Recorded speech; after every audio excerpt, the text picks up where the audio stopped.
Hello दोस्तों, स्वागत है आपका मेरे YouTube channel let's study with Poonam में, जिसमें हम जीके जीएस से रिलेटेड टॉपिक के बारे में चर्चा करते हैं।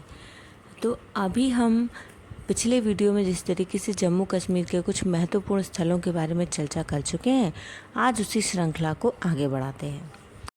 जम्मू कश्मीर के केंद्र शासित प्रदेश के पुनर्गठन के प्रावधान जम्मू और कश्मीर पुनर्गठन अधिनियम 2019 के भीतर निहित थे, जिन्हें 2019 में भारत की संसद के दोनों सदनों द्वारा पारित किया गया था।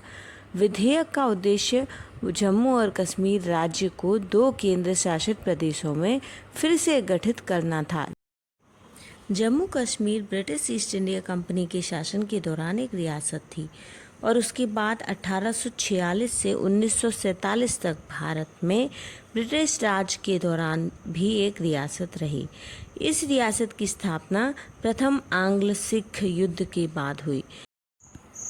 सबसे पहले हम बात करते हैं जम्मू कश्मीर के एक महत्वपूर्ण जिले अनंतनाग के बारे में। अनंतनाग जम्मू कश्मीर में झीलम नदी के दक्षिणी क्षेत्र में स्थित एक शहर है। अनंतनाग का अतीत बहुत समृद्ध है, जो प्रागैतिहासिक काल से जुड़ा हुआ है। इसका उल्लेख प्राचीन महाकाव्य और इतिहासों में भी मिलता है, जो भारतीय इतिहास में इस भूमि के महत्व को दर्शाता है।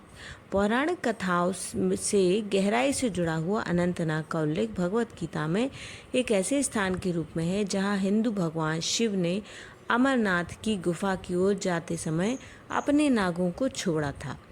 कुछ लोगों का मानना है कि ये नाग कई झरनों में बदल गए, जो आज भी अनंतनाग शहर में देखे जा सकते हैं। अब हम बात करते हैं जम्मू कश्मीर में स्थित एक और महत्वपूर्ण घूमने लायक जगह दाचीग्राम राष्ट्रीय उद्यान के बारे में। दाचीग्राम राष्ट्रीय उद्यान श्रीनगर शहर से लगभग 22 किलोमीटर दूर स्थित है। इस पार्क को बनाने के लिए जिन 10 कस्बों को स्थानांतरित किया गया था, उनके नाम पर इसका शाब्दिक अर्थ है 10 गांव। इसे पहली बार 1910 में एक संरक्षित क्षेत्र के रूप में नामित किया गया था और फिर 1981 में इसे एक राष्ट्रीय उद्यान बनाया गया।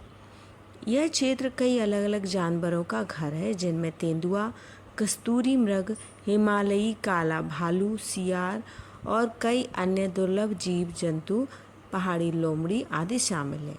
इसके अतिरिक्त राष्ट्रीय उद्यान सैकड़ों प्रवासी पक्षियों और काली बुलबुल, दाल चीनी गौरैया, कठफोड़वा जैसे आश्चर्यजनक पक्षियों का घर है।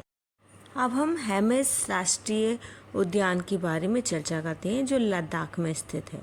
हेमिस नेशनल पार्क लद्दाख में स्थित एक उच्च ऊंचाई वाला राष्ट्रीय उद्यान है। पार्क विशेष रूप से पूरे विश्व में हिम तेंदुओं की सबसे बड़ी आबादी को शरण देने के लिए जाना जाता है। सिंधु नदी अपनी सीमाओं के साथ बहती है और जांस्कर श्रेणियों का एक हिस्सा है। पार्क को देश का सबसे बड़ा राष्ट्रीय उद्यान भी माना जाता है। पार्क हिम तेंदुओं और विशेष हेमिस मठ के अलावा कई तिब्बती गोम्पाओं का घर है, जो लगभग 4400 वर्षों से है। तिब्बती भेड़िया, लाल लोमड़ी और लुप्तप्राय यूरेशियाई भालू यहाँ पार्क में उपस्थित रहते हैं। साथ ही इस क्षेत्र में बर्ड वॉचिंग अत्यधिक लोकप्रिय है।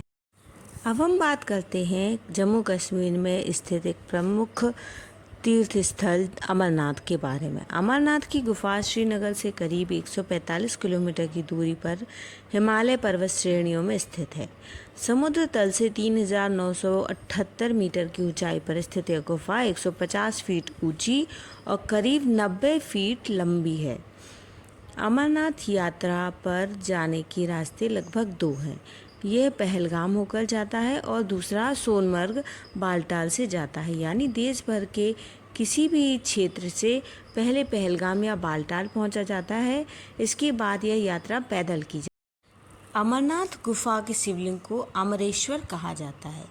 इसे बाबा बर्फानी कहना गलत है। यहाँ की यात्रा जुलाई मास से प्रारंभ हो जाती है और यदि मौसम अच्छा हो तो अगस्त के पहले सप्ताह तक चलती है। हिंदू मास के अनुसार आषाढ़ पूर्णिमा से प्रारंभ होती है और यात्रा पूरे सावन तक चलती रहती है। ऐसी मान्यता है कि भगवान शिव इस गुफा में पहले श्रावण मास की पूर्णिमा से आए थे, इसलिए उस दिन को अमरनाथ यात्रा का विशेष महत्व माना जाता है।